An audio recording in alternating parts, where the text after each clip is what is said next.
चले गए हैं 1 नवंबर से, क्योंकि आपको पता है इन्फॉर्मेशन भी वहाँ से आना और ऑथेंटिक इन्फॉर्मेशन आना वो भी एक हरक्यूलन टास्क है फैमिली मेम्बर्स के लिए। और इस वक्त उनकी हालत जो है वो बहुत वीक होती जा रही है और उन्होंने कम से कम अराउंड 15 kgs जो है उनका वेट जो है वो कम हो गया है। और ऑलरेडी उनकी मल्टीपल एलिमेंट्स हैं, उनको ओवर द इयर्स जो इतने सालों से उनकी इनकार्सरेशन रही है उसके अंदर उनको क्रॉनिक इलनेसेस है, जिसके अंदर मेटालिक उनका हार्ट वाल्व है, उसके लिए एंटीकोगुलेंट्स लेनी पड़ती हैं। फिर उसके साथ साथ उनकी किडनी के स्टोन्स हैं, उनकी टांग के अंदर भी इन्फेक्शन है, फिर उनके सिर के अंदर भी पस पड़ गई थी और वो फिर बार बार वहाँ पे होती है, क्योंकि उतना ख़तरनाक और इतना अनहाइजेनिक जो है डेथ सेल है जहाँ पे उनको रखा हुआ है ओपन टॉयलेट के साथ, और ना कोई आ सकता है ना कोई जा सकता है, ना उनके पास कोई लीगल काउंसिल एक्सेस है, ना उनको प्रोड्यूस किया जा रहा है किसी भी कोर्ट हेयरिंग के अंदर। और ऑनलाइन भी जो कभी कभी इनको प्रोड्यूस किया जाता था,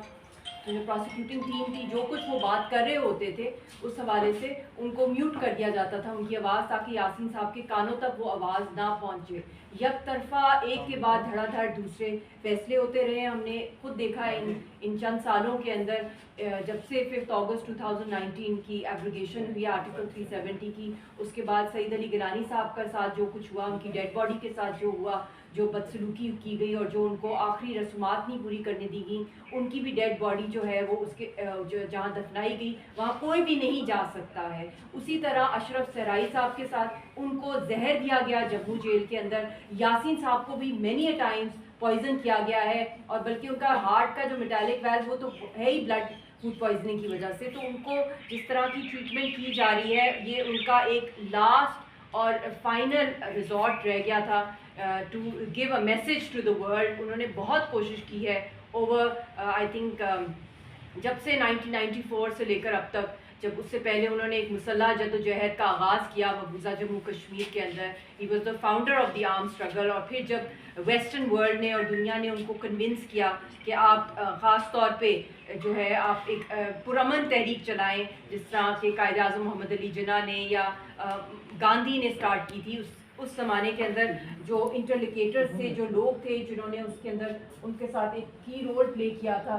उनके भी मैंने नाम आज के मैंने लेटर जो है वो इशू किया है, अर्जेंट SOS लेटर है। एक तो हमने UN सेक्रेटरी जनरल जो हैं उनको लेटर दिया है, इनकी सारी जो मेडिकल कंडीशन है, और इस वक्त कुछ भी खबर आ सकती है यासीन साहब की, और हमें नहीं पता उनको कितने वो अनकॉन्शियस हैं इस वक्त, क्योंकि ना वो ड्रिप्स लगाते हैं, उनकी भूख हड़ताल जो है वो एंड तक मतलब कि उनकी सेमी कोमा स्टेट के अंदर उनको ले जाती है। तो हमें अब तो साल से, पहले तो बहुत जवान थे तो फिर भी बॉडी के अंदर एक सकत होती है, अब तो with time he 58 years old, और उनकी हालत जिस तरह बिगड़ती जा रही है और फिजिकल और मेंटल टॉर्चर किया गया है, और लाइफ सेविंग ड्रग्स नहीं दी जा रही उनको, जो कि एक मतलब कि राइट्स जो है प्रिजनर्स के, जिनके सिग्नेटरी है Geneva convention on the rights of prisoners, कोई भी राइट जो है वो यासीन साहब के केस में नहीं दिया जा रहा।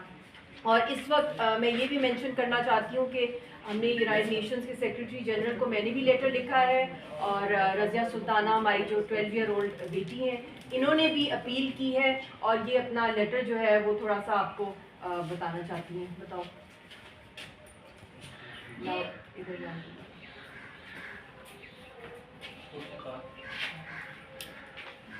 ये SOS कॉल है हेल्प के लिए, मेरे बाबा के लिए।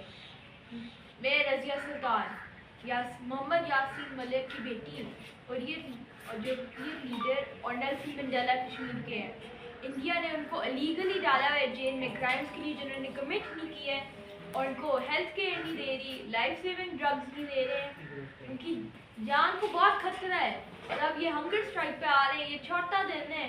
फर्स्ट पे आई थी ये न्यूज़ आई थी, और चौथा दिन है ये हंगर स्ट्राइक पे। ये बहुत खतरनाक है इनके लिए, ये हंगर स्ट्राइक। मैं उनकी जान के लिए बहुत खतरा करती हूँ, कुछ भी अगर हो गया ना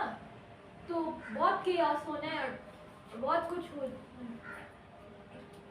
लेटर अपना सुनाओ, मैंने अभी तो पता है थोड़ा सा लेटर अपना दिखा भी दो ना मुझे, ये इस तरह करके दिखा दो से लिटिल बिट इन इंग्लिश।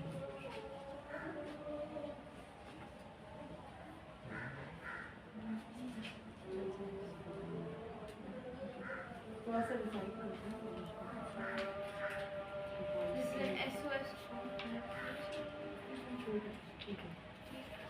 इसके साथ साथ मैंने भी यूएन सेक्रेटरी जनरल को भी लेटर लिखा है जिसके अंदर एक क्लियरली जो राइट है to be treated to medical practitioner of our own choice, क्योंकि जो उनकी इतनी क्रॉनिक हालत है उसके लिए उनके अपने जो उनके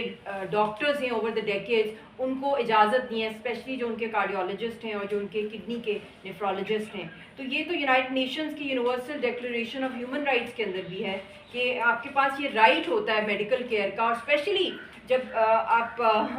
एक पॉलिटिकल प्रिजनर हैं, आप एक दहशतगर्द भी नहीं है, एक दहशतगर्द तक को फंडामेंटल राइट्स दिए जाते हैं, काउंसिल एक्सेस दी जाती है, अपनी फिजिकली आपको प्रोड्यूस करने की इजाज़त दी जाती है। आज तक उनको प्रोड्यूस नहीं किया गया फिजिकली, तभी किया है जब उनके खिलाफ कोई सज़ा जो है अनाउंस की जाती है। इंडियन सिविल सोसाइटी को भी मेरा आज मैसेज है कि वो भी बिल्कुल ही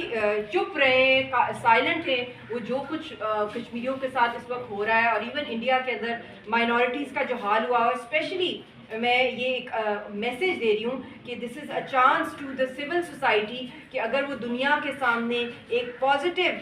साइड ऑफ हिस्ट्री पे खड़ा होना चाहते हैं तो वो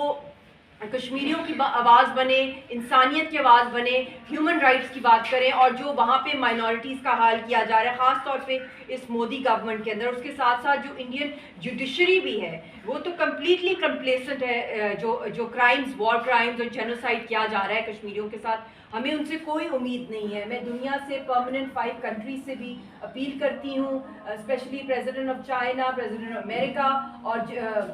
kingdom of Saudi Arabia, OIC, European countries, UN human rights commissioner से और Amnesty International, ICRC, human rights watch और जितनी ह्यूमन राइट्स ऑर्गेनाइजेशंस हैं। और yes, I pertinently want to mention that prime minister of Pakistan से भी मैं चाहूँगी कि वो अर्जेंटली इस मैटर में इंटरवीन करें। उन्होंने डॉक्टर आफिया के लिए लेटर लिखा है, उनके लिए कैंपेन स्टार्ट की हुई है गवर्नमेंट ने। अर्जेंटली रिक्वायर्ड है कि यासीन साहब की जान बचाने के लिए, हमने सईद अली गिलानी साहब को भी खो दिया, अशरफ सराई साहब को खो दिया, चंद जमहूरियत के रहनुमा हमारे पास रह गए हैं जो तिहाड़ जेल के अंदर, जिसमें आसिया अंद्राबी साहिबा बहुत बीमार हैं, उसके साथ शबीर शाह साहब जो हैं उनकी जो हालत है, और मुसर्रत आलम साहब। तो इनकी जान बचाने के लिए एक SOS जो है अर्जेंट, और ख़ास तौर पे इस वक्त एक एक लम्हा इतना कीमती है यासीन साहब की जान बचाने के लिए कि इसके ऊपर अर्जेंटली पाकिस्तान की स्टेट की तरफ से भी पॉलिसी आनी चाहिए और दुनिया भर के अंदर इसके ऊपर कॉरेस्पॉन्डेंस और लेटर्स भेजें और कैंपेन करें उनकी जान बचाने के लिए। And Pakistani nation must develop an approach so with the sole objective at this time to save Yasin साहब। और उसके साथ साथ मैं ये भी कहना चाहती हूँ, क्योंकि हिंदुस्तान के लीडर ऑफ अपोजिशन है राहुल गांधी, इस वक्त उनको भी मैंने एक लेटर जो है ड्राफ्ट करके मैं आज पब्लिक कर रही हूँ as a leader of opposition, जिसके अंदर मैंने इनकी सारे जो केस है उसकी डिटेल्स डाली हैं। और उसके साथ साथ मैंने ये भी मेंशन किया है कि जब 1994 के अंदर इंडिया ने और ग्लोबल पावर्स ने, ख़ास तौर पे USA, UK और यूरोपियन यूनियन के जो स्टेशन थे ऑफिसर्स वहाँ पे, जब यासीन साहब जेल के अंदर थे, उन्होंने वहाँ पर आके कन्विंस किया यासीन साहब को। और मैंने नाम भी इसके अंदर बहुत से लोगों के इस लेटर में लिखे जो बहुत से लोग कांग्रेस पार्टी के थे उस ज़माने के अंदर, जिसमें एम्बेसडर कुलदीप नैयर आज इशू कर रही हूँ, जो लीडर ऑफ अपोजिशन है इंडिया के पार्लियामेंट के अंदर राहुल गांधी को। और इस लेटर के अंदर मैंने डिटेल में सारा as a last resort Indian state की तरफ, क्योंकि कुछ साल पहले भी हमने मोदी सरकार को भी लेटर भेजा था, एक ओपन लेटर, कि यासीन साहब उस वक्त भी इंडेफिनिट हंगर स्ट्राइक के ऊपर थे और उस ज़माने के अंदर जो 2022 दिसंबर के अंदर उनकी हालत बहुत तशवीशनाक हो गई थी, क्योंकि उनकी डिमांड थी जो एक बेसिक राइट है हर कैदी की, हर उस इंसान की जिसका कोई अदालत में केस हो रहा है, कि उसको फिजिकली प्रोड्यूस किया जाए अदालत के अंदर और उसको राइट दिया जाए कि वो खुद अपना दिफा कर सके। तो वो राइट्स नहीं दिए गए और उस वक्त भी हालांकि कोर्ट की तरफ से ऑर्डर आया था, मगर मोदी सरकार ने उनको पेश नहीं किया, वहाँ पे इजाज़त नहीं दी। इसलिए मेरे पास इंडियन स्टेट, चाहे इंडियन जुडिशरी है या इंडियन गवर्नमेंट है, उनसे तो मेरी कोई उम्मीद नहीं है इस वक्त, मगर as leader of opposition Rahul Gandhi को जो ये लेटर लिखा है, इसके अंदर मैंने वो सारे जो एनेक्डोट्स शेयर किए हैं 1994 से लेकर अब तक जितने भी पीस प्रोसेस हुए, 7 इंगेजमेंट्स हुई इंडियन प्राइम मिनिस्टर से यासीन साहब की। और अगर इंडियन स्टेट इस वक्त यासीन साहब को एक जो है दहशतगर्द करार करने की कोशिश कर रहा है और उनको ट्राई किया जा रहा है on waging war against India in 35-year-old cases and now demanding a capital sentence, so I want to remind the Indian state and the Indian government that it was way back in 1994 जब उस ज़माने के ambassador Kuldeep Nayyar थे, mister राज मोहन गांधी जो grandson थे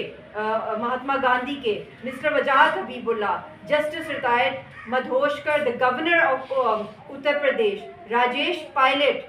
as special emissaries. They played a vital role along with ambassadors of USA, UK and European Union, जिन्होंने convince किया अगर यासीन मलिक और कश्मीर की आज़ादी की तहरीक पुरअमन तहरीक में बदलेगी तो दुनिया उनकी आवाज़ सुनेगी। 35 years बीत गए हैं और आज वो इस वक्त एक कैपिटल पनिशमेंट, एक फांसी के का वेट कर रहे हैं यासीन साहब, और ये उनको सजा मिला है जो जितने भी इनके साथ जो पैक्ट्स हुए थे एक एक एक एक